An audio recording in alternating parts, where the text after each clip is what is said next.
How's it going, AIDA customers? Happy New Year. New Year means new firmware upgrades.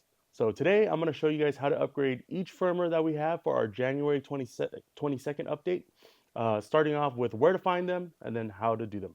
Right. And just a quick disclaimer, all these upgrades will most likely be done on PC. You can do the web UI stuff via Mac, but it is highly recommended that you have a PC, especially for all the engineering programs as they are all .exes for Windows. So without further ado, if you head over to our website at aidaimaging.com, you head over to support, go to support center, and then look for firmware. You'll go ahead and be greeted by our firmware center page, which you can then search for the specific camera you have on the top right here of this page right here. So if you want to look for the latest one, it's going to be right here, newest firmware, as well as the firmware date. You're going to look for 1/22/25 to ensure that you have the latest firmware version. So to start things off, we're going to head over to the HD NDI 200 and how to install that firmware. In the download file, you're going to go ahead and extract everything, and there are instructions on the HD NDI 200 if you do want to read them. If not, just go ahead and follow along with these steps. So just grab your HD NDI 200, and on the back here, you're going to see a set of firmware dip switches. And then on these dip switches, you're going to go ahead and flip them the opposite direction, which is towards the 1 and the 2. Next, you're going to grab a micro USB cable. You can either use the one that was supplied or you can have your own, does not matter. And go ahead and connect it to the back, right next to the switches. And then you're going to plug this into your computer. Okay, and on the computer, you're going to go ahead and see, you're going to have some multiple files here. Starting off with the ARM, right? It's going to be the first step. We're going to go ahead and use the Fly MCU program. Okay, once you have the Fly MCU program open, we're going to go ahead and make sure that the COM port is selected. We are using the free prolific USB to serial COM port. And then the BPS is going to be 115200, no changes there. And then in this button right here, we're going to go ahead and select the file that we downloaded. So in this download file, we're going to look for ARM, and then we're going to look for this ARM right here. We're going to go ahead and double select. Make sure that STM ISP is on, verify, run after ISP complete, and then you're going to go ahead and click this button, and it should start up. So we're going to go ahead and wait for this to finish. And once that is done, everything is all complete. You can go ahead and exit this program, and you can disconnect your HD NDI 200. And then you can go ahead and reflip these switches back to the on position that they once were. And for the final part of the upgrade, you're going to go ahead and connect an Ethernet cable so that you can connect to it via your PC. So I have the web page logged in right here. Just going to enter the web UI. Head over to settings, firmware upgrade, and then you're going to look for the HD NDI 200 firmware file under ISP. So go ahead, double click that and give it some time to upgrade. Do not remove the power and do not try to change anything while it's doing it. Just let it be. All right, just like that. The upgrade is now done. It'll reset, and now your HD NDI 200 is ready to go. Let's move on to the HD 3G NDI 200 and the HD NDI X20. For the HD NDI X20, you're going to go ahead and do the same process as the HD NDI 200 by starting off on the back right here. You're going to go ahead and flip these dip switches down as well to the opposite side direction. The HD 3G NDI 200 will look exactly the same, so just go ahead and follow along with that. And then you're going to connect the micro USB cable to the back again so that you can get it powered up and connected to your computer. Once you're good with that, you're going to go ahead and open up your firmware file, so HD NDI X20, and look for the ARM, step 1. You're going to have to extract this file real quick, which is the NZ tool, which will be needed. So go ahead and do that if you haven't. And then you're going to look for NZ download tool, the application. You don't have to upgrade to the latest version. You can go ahead and skip that. But we're going to go ahead and make sure that this is US ART, 9600 baud rate. And then the COM port you are using, mine's going to be 12. Yours could vary. If you correctly connect it, you're going to see the device is connected, and it's going to give you some information. I'm going to go ahead and also change erase model to full erase. Okay, once you do that, go ahead and click Browse and go to your download file, HD NDI X20, and you're going to look for step 1 ARM. And you're going to go ahead and load that .bin file. Same thing for the HD3G NDI 200, it is in the step 1 ARM file. And once you're all done there, you don't have to click any of these buttons, you just click download, and then it should go ahead and start. So there's going to be a progress bar at the bottom left, just go ahead and follow along. Don't change anything, don't remove any power to the camera, just let it do its thing for now. Okay, and then once you see it, it's going to say program download successfully. This is all good. All you need to do now is just exit this out. Go ahead and disconnect the USB from the back, and then you're going to flip the dip switches right on back to what they were before for operation. On to step 2, we're going to go ahead and log into the web UI and then do the last firmware upgrade.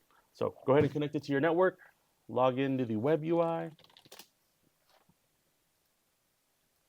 head over to firmware upgrades, click upgrade, and then look for the ISP file this time. So step 2 in that download file you got. So HDNDX20, step 2 ISP, and then double click the ISP file. Okay, once this is upgrading, go ahead and just give it a second again to let it do its thing, and then don't change any settings, don't unpower it, and you should be good to go. All right, and just like that, the HDNDX20 or the HD3G NDI 200 is all booted up and ready to go. Okay, moving on to the next firmware, we're going to go ahead and look at the HD NDI POV series. All right, for the NDI POV series, this pertains to the Cube, IP67 Mini, DF, and TF. You're going to go ahead and just connect it to your network. This is really straightforward. Find the login page, go ahead and log in, and then head to settings, firmware upgrades, and then you're going to go ahead and upload the file that was found in the download, which is in the HDNDI 32, yep, and then go ahead and upgrade this one file right here. So go ahead and just wait for that to finish, and just like that, it'll reboot, and you're ready to go. Moving on to the next one. Okay, for our HD NDI3 POV series, we're going to go ahead and take a look at these. On some of the cables, you're going to see a little black cap that you can remove, and you're going to go ahead and flip those dip switches the opposite direction. So they're pointing towards the numbers, you can go and point them towards the on. Flip them like that, and then you're going to go ahead and connect a USB-C cable from your device or the USB on the IP67 cable to your computer. So go ahead, you're going to connect USB-C into the service port, and this guy into here, just like that. You might have to power this one on, so I'm using PoE to power it. And then go ahead and open up your file. So I have the HDNDI 120, so go ahead and open up the MCU file. You may need to extract this as well, so go ahead and do that if you haven't. You're going to look for NZ download tool. All right, you don't have to upgrade to the latest file version. And then you're going to go ahead and look at these. So USART is going to be the interface with 9600 baud rate. Your device COM port, make sure you click the correct one.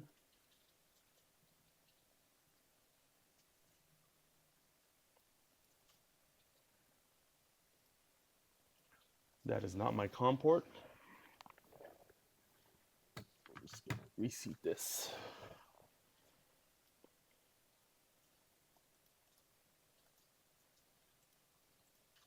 It happens, it happens. All right, so same thing, go ahead and take a look here. Yeah, there's my COM port. COM port 14, connect to that. So you're gonna go ahead and you're gonna see the device is connected if you properly did this. And then you're gonna go ahead, don't need to change anything here, but on erase model, you will go do full erase. Next, you're gonna click browse, head to your download file. So mine HDNDI 3120, and then look for step 1 ARM. You're gonna go ahead and load this bin file that's in there. Okay, you're gonna go ahead and click download, and then wait for that to complete. All right, and then you'll see that the program's all done. You can go ahead and exit the program, and then disconnect everything, and then don't forget to flip the dip switches that you flipped earlier right back. And that'll conclude step 1.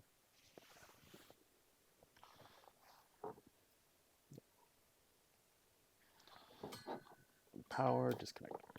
All good. All right, for part 2, you're going to go ahead and just connect it to your network as usual. Open up the web page, the web UI, and then log in. You're going to head over to settings, firmware upgrades, and then you're going to go ahead and upload the final step of this one, which is going to be step 2 ISP. and then double click, and then go ahead and wait for this to finish. So remember, don't power off, don't change any of the settings, just go ahead and be patient and wait for this to be done. And just like that, you're all done. You can go ahead and disconnect once it resets, and then you're good to go. All right, moving on to our PTZ series. So this is for the PTZ IP, PTZ NDI X20 1812, or PTZ 4K NDI X12 or X30. All right, so not the 12G PTZ. You're just going to go ahead and connect it to your network, log into the web UI, head over to settings, firmware upgrades, upgrade, and then in that download file, there's going to be two steps to this. So the first step is going to be just the ARM. So go ahead and upload this bin file. This one should go pretty fast, but just remember, don't turn off the power, don't remove the power off the camera, and don't change any settings. Just let it do its thing for now. Okay, and then wait for it to reboot to this screen, and then you're gonna log in one more time. Head over to settings, firmware upgrade again. And instead of doing step one now, we're gonna go ahead and go back and do step two now, so the ISP. This one should take a little longer than the ARM, so just be patient on this. All right, so go ahead and reboot. Now, the most important part to finalize this upgrade is once you get back to this screen, you're gonna go ahead and remove the power from it, right? And then you can go ahead and power it up and it should be good to go. If you're still running into problems, you can also try to factory reset the camera. But other than that, this upgrade is all done and good to go. All right, for the final camera of this update, the PTZ 4K 12G, you're just gonna go ahead and connect it, and then we're gonna get into the web UI. So there are a couple of things that need to be met. So first things first, you're going to click the home button to make sure that it is in its default position. The next thing you're going to do is you're going to go to settings and you're going to go to NDI high bandwidth, and you're going to enable this if it's not enabled already. So go ahead and confirm, let it boot up again. Okay. Now what I like to do when I reconnect, just to make sure that nothing is cached, I'll go ahead and open an incognito browser or a private browser, and then re-enter the IP address of the camera, which is just the default for me. Okay, go ahead and log in again. So give it a sec to load all its information.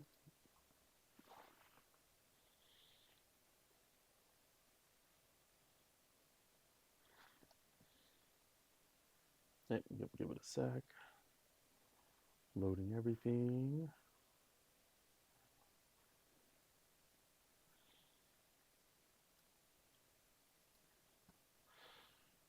Now, the most important thing to tell, like I mentioned, is make sure it's in the home position. And then also make sure that this information under NDI high bandwidth is showing, right? So if you don't see any information and it's blank, go ahead and do that private incognito trick I was telling you about. If you're still running into problems, then go ahead and contact us as support, because the upgrade will not go through if you don't do this. Okay, once you have all this information here, you can go to IP, make sure everything is filled out here. And then under firmware, we're gonna look at these, make sure that these are they're showing numbers. If they're showing weird numbers like 1, no V, or maybe like, just random numbers, go ahead and contact our support as well to make sure that you're gonna be able to do this. If it looks like this, where there's dates and then the system version looks like that, then you should be good to go. So go ahead and click upgrade. This one's fairly straightforward. Go to the download file that you have for the PTZ 4K 12G, and then it's just going to be this file right here, this bin file. So go ahead and double click, and then this one's going to could take 5 to 7 minutes, so just be really patient with this one, and don't touch the camera. Okay, and it should just reboot on its own. Wait for it to come back to the web page. Should refresh. I mean, if it doesn't, then go ahead and just try to reconnect. Most importantly, once this is all done, like the tally lights are off and everything looks like it's in a neutral state, you're gonna go ahead and power cycle it, just like the other PTZs, just in case. And if you run into any issues again, you could try doing a factory default. If not, contact our support team. But other than that, this should be all done and ready to go. And that's how you update the latest firmware on our products. So if you want to make sure you have the latest version, remember, go to our website at aidamaging.com/download-firmware to find the latest updates. If you have any more questions, you can contact us at support@aidamaging.com or give us a call during our normal business hours. Ciao.